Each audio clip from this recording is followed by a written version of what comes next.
வணக்கம். 2026 தமிழ் புத்தாண்டு வாழ்த்துக்கள். உங்களுக்கும் வாழ்த்துக்கள். பராபவ வருடம் எல்லோருக்கும் நல்லபடியா அமையட்டும். ஜோதிடம் பத்தி உங்களுக்கு என்ன தெரியும்?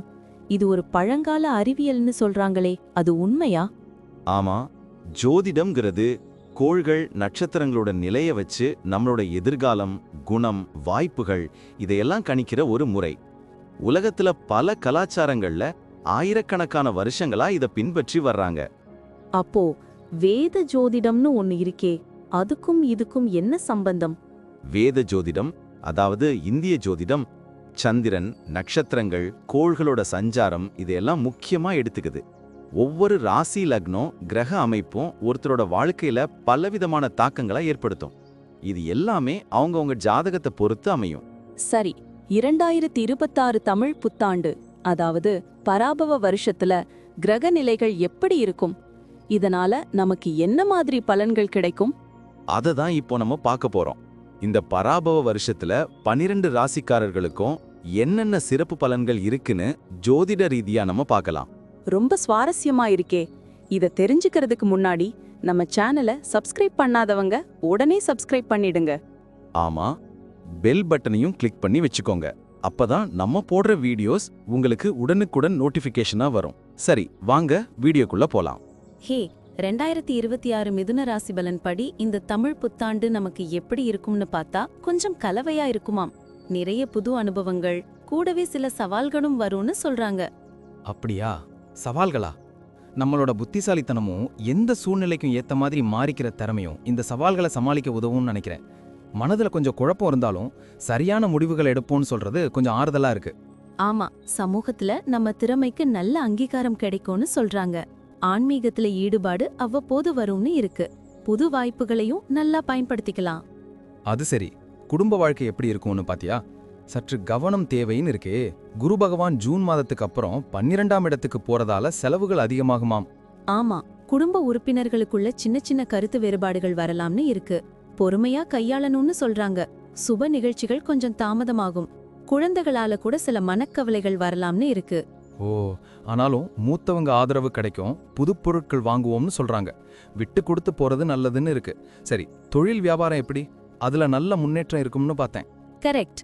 ராகு பகவான் 9ஆம் வீட்ல இருக்கிறதால புது ஒப்பந்தங்கள் கையெழுத்தாகுமாம். முதலீடுகள்ல மட்டும் கொஞ்சம் கவனமா இருக்கணும்னு சொல்றாங்க. வியாபாரத்தை பெருக்கணும்னு நினைக்கிற எண்ணங்கள் எல்லாம் நிறைவேறும். போட்டிகளை சமாளிச்சு ஜெயிப்போம், புது யுக்திகளை பயன்படுத்தி லாபத்தை பெருக்குவோம்னு இருக்கு. கூட்டுத் தொழில் செய்பவர்களுக்கும் நல்ல பலன்கள் கிடைக்குமா? அயல் நாட்டு வர்த்தகத்திலையும் லாபம் கிடைக்கும்னு சொல்றது கேட்க நல்லா இருக்கு. ஆமா, வேலை தேடுறவங்களுக்கு நல்ல வேலை கிடைக்கும்னு இருக்கு. ஏற்கனவே வேலையில இருக்கிறவங்களுக்கு பதவி உயர்வு, சம்பள உயர்வு எல்லாம் வருமா. புது பொறுப்புகள் கூட வரும்னு சொல்றாங்க. சூப்பர். சக ஊழியர்கள் ஆதரவு கிடைக்கும், வெளிநாடு போய் வேலை செய்யற வாய்ப்புகளும் உண்டுன்னு இருக்கு.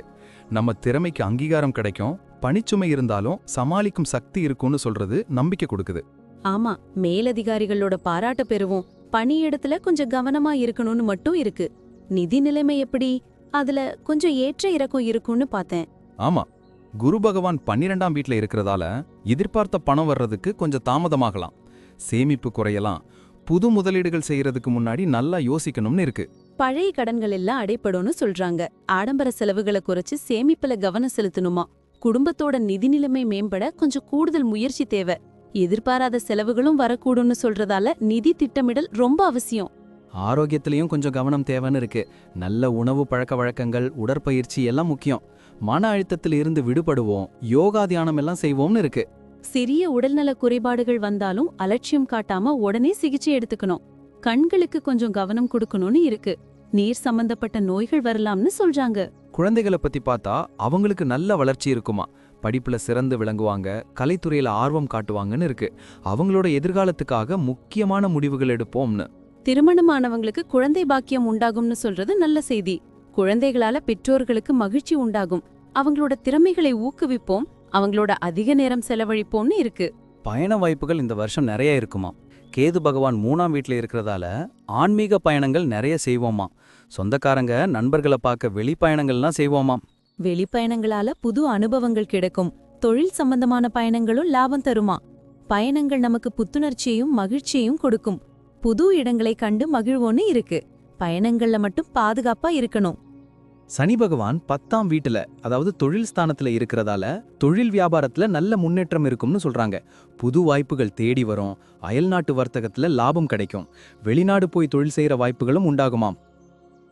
சவால்களை சமாளிக்கும் ஆற்றல் கிடைக்கும், பணியிடத்துல நம்ம கடின உழைப்புக்கு அங்கீகாரம் கிடைக்கும், புது திட்டங்களை எல்லாம் செயல்படுத்துவோம்னு இருக்கு. குரு பகவான் ஜூன் மாதத்துக்கு அப்புறம் 12ஆம் வீட்ல அதாவது விரயஸ்தானத்துல இருக்கிறது செலவுகள் அதிகப்படுத்தும்னு ஏற்கனவே பேசணும். ஆன்மீக பயணங்களுக்கு செலவு செய்வோம், வெளிநாட்டு பயணங்கள் கூட இருக்கலாம், சில நேரம் தூக்கமின்மை வரலாம்னு இருக்கு. வெளிநாட்டு வர்த்தகத்துல லாபம் கிடைக்கும், ஆடம்பர செலவுகளை குறைக்கிறது நல்லது, மன அமைதிக்கு தியானம் உதவும்னு இருக்கு. ராகு பகவான் 9ஆம் வீட்டுல அதாவது பாக்யஸ்தானத்துல இருக்கிறதால அதிர்ஷ்டமான வாய்ப்புகள் நிறைய வருமா. அப்பா வழி வரவுகளால லாபம் கிடைக்கும், ஆன்மீக பயணங்கள் வெளிநாட்டு பயணங்கள் லாபம் தரும், புது விஷயங்களை கத்துப்போம். வெளிநாட்டு வர்த்தகத்துல லாபம் கிடைக்கும், சமூகத்துல நம்ம மதிப்பு உயரும், பெரியவங்க ஆசி கிடைக்கும்னு சொல்றது சந்தோஷம். கேது பகவான் 3ஆம் வீட்டுல அதாவது தைரியஸ்தானத்துல இருக்கிறதால தைரியமும் தன்னம்பிக்கையும் அதிகரிக்கும், இளைய சகோதர சகோதரிகள் ஆதரவு கிடைக்கும், புது கலைகளை கத்துப்போம். வெளிநாட்டு பயணங்கள் மேற்கொள்ள வாய்ப்பு இருக்கு, எழுத்துத் துறையில ஆர்வம் அதிகரிக்கும், சின்ன சின்ன பயணங்களால ஆதாயம் கிடைக்கும், சமூக ஊடகங்கள்ல நம்ம பங்கு அதிகரிக்கும்னு இருக்கு. மொத்தத்துல 2026 மிதுன ராசிக்கு ஒரு கலவையான வருஷமா இருக்கும். புது வாய்ப்புகள் சவால்கள்னு எல்லாத்தையும் எதிர்கொள்ள நம்ம தயாராயிருப்போம். நம்ம புத்திசாலித்தனமும் தகவமைப்பு திறமையும் ரொம்ப உதவும். குடும்பத்திலையும் வேலை இடத்துலயும் பொறுமையா செயல்படுறது நல்லது. இந்த வருஷம் நமக்கு நிறைய அனுபவங்களை கொடுக்கும், எல்லா துறைகளிலும் முன்னேற்றம் காண முயற்சி தேவை, எதிர்காலம் பிரகாசமாயிருக்கும்னு நம்புவோம்.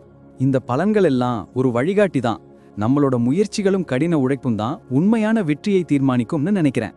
இவ்வளவு நேரம் நம்ம பார்த்த இந்த பலன்கள்லாம் பொதுவானவை மட்டும்தான். ஆமாங்க, உங்களுடைய தனிப்பட்ட ஜாதகத்தை பொறுத்து சில விஷயங்கள்ல மாற்றங்கள் இருக்கலாம். இருந்தாலும் நாங்க சொன்ன பெரும்பாலான விஷயங்கள் உங்க வாழ்க்கையில நடக்கும்னு நம்புறோம். இந்த வீடியோ உங்களுக்கு பிடிச்சிருந்தா மறக்காம லைக் பண்ணுங்க, உங்க நண்பர்களோட ஷேர் பண்ணுங்க, அப்புறம் நம்ம சேனலை சப்ஸ்கிரைப் பண்ணுங்க. பக்கத்துல இருக்கிற ஆல் பட்டனையும் கிளிக் பண்ணி வச்சுக்கோங்க, அப்பதான் நாங்க புதுசா போடுற வீடியோக்கள் உங்களுக்கு உடனுக்குடன் நோட்டிபிகேஷனா வரும். உங்களுடைய எதிர்கால வெற்றிக்கு எங்களுடைய மனமார்ந்த வாழ்த்துக்கள். நம்பி வாழ்க வளமுடன்.